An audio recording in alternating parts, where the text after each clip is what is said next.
Hey there, if you're watching this video right now, I want you to take a moment and look at the title. Yes, you read it correctly.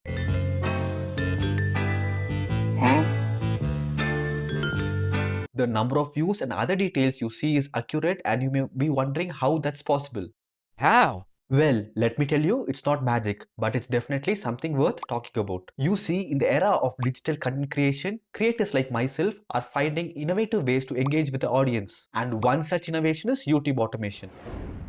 That's right, I've automated the process of updating the view count in the title of this video to reflect the real-time number of views. First, let's talk about the significance of having accurate view count in the title. For starters or beginners, it adds credibility to their content. It also creates a sense of urgency and curiosity, prompting more people to click on the video to see what the buzz is all about. But beyond the technical aspect of this YouTube automation, there's a deeper lesson to be learned. It's about pushing the boundaries of creativity and embracing technology to enhance the viewer experience. So how did I do it? That's the question in everyone's mind, right? So I'll be revealing the secret behind this YouTube automation in this upcoming videos. So make sure to hit the like button and subscribe to my channel for more such content. So next time you see a video with an accurate view count in the title, remember the innovation, effort and curiosity that went into making it happen. Thank you for tuning in. See you in the next one.